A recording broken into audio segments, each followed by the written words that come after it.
Hey, what's up, YouTube family? It's your favorite black guy from Nebraska. Yes, there's plenty of black people from Nebraska. It's your friend from that big old N. All right. So today I want to drop a real quick video on you. This is, I got to the end of yesterday's chapter, and the last page was like, whoa, okay, we got something that I could present that is like a no questions asked. It's something that's it's going to be hard to refute.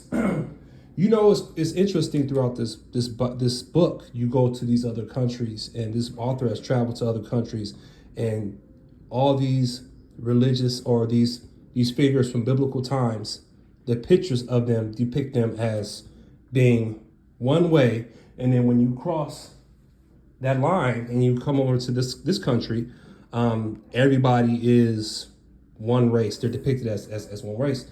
So when you go to these other countries that not many people travel to, and you get these pictures of these other biblical characters, it's quite shocking. Quite shocking. So we're going to go ahead and go to part of video where what's this part of the video? So I ended here. I ended here yesterday. Okay. And you know what? I'm going to pick up where I left off. Arabia. Image of black Arabian found in Saudi Arabia near a town named Thaj. Image carbon dated to before 200 AD. Location artifact, Smithsonian Arthur Sackler Gallery. This picture of an ancient Arabian dates back to before 200 AD. And if this guy is in black, who is?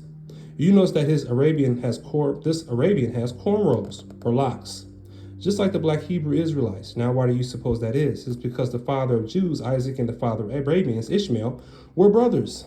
Take your time and read the entire 17th chapter of Genesis, and you will see that the writer's not lying. The original Arab looks just like this, like brother Israel, and I will illustrate that further. What I'm talking about, there was a time before World War I when it was okay to portray the original Arabs as the black race that they are, but after the war, the policy of color was enforced. These are the images of the black Arabians that appear in Jerusalem on the day of Pentecost. It appears that World War I was the turning point in the history of man, because from my research after World War I, all nations that formerly were depicted as black became white. The Arabs that showed up on the day of Pentecost were black. But why? Because Ishmael, the oldest son of Abraham, is the father of the black Arabians, and that is the reason why they are black. You happen to look like your family. The people in Arabia are not descendants of Abraham, You want to know what is really funny about the Turkish Arab? He has been taught an erroneous education just like me and you, so he actually thinks he is a descendant of Abraham. On the next page, I shall show you images of the Apostle Paul and Peter, and this is what we're going to focus on. And you're going to be amazed at the images coming out of where? Moscow. So in Russia, they decided to tell the truth. Look at this.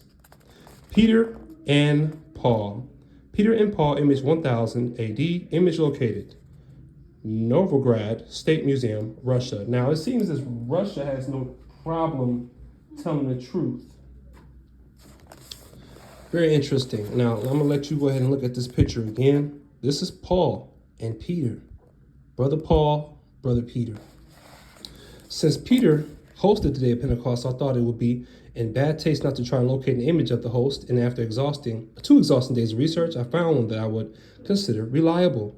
This image of Peter and Paul was located in the Novograd State Museum in Moscow, and the term relic has been attached to this image. Why would the Russians have images of the Jews? Do you remember what Peter said in the 2nd chapter of Acts? He said that some of the Jews that showed up on the day of Pentecost came from Pontus. Pull up a map of ancient Pontus. Pontus was located by the Black Sea. The Black Sea, Russia.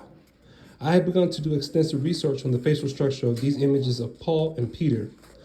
What you will find throughout the course of history is that their facial structure didn't change, but the lightening or whitening of the images did.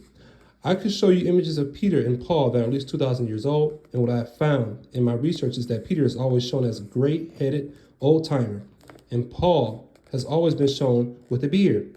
This is the problem that arises when people try to restore these images.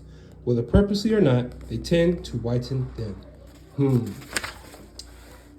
And this is going to be the start of the next chapter, which I'm going to get into later. And we have some more images here. So this is all I really wanted to show you, the Apostle Paul and Peter, an actual picture of these gentlemen that are throughout that you find in the New Testament. That we often refer to when we go to the biblical text, Paul and Peter. So that's all I want to show you guys, okay? And this is great, it's interesting, and this book is amazing. If you want to get the book, The Negro Question, Part 3, The Black Pentecost by Lee Cummings. This gentleman is coming with straight facts, bombshells, and it is great. It's enlightening. It's a joy to be able to share with you and like-minded individuals, and I'll be bringing more content like such. My video that I did yesterday is doing well. It's doing well. It's not like the video with 1,000 views, but you know, it's better than having 20 views, which my other videos have they've tapped out at 20 views. So I hope you guys enjoy that. We'll be bringing more content later like such. It's your favorite black guy. It's your friend from the big O end. Please like, share, and subscribe. Please like, share, and subscribe. All right?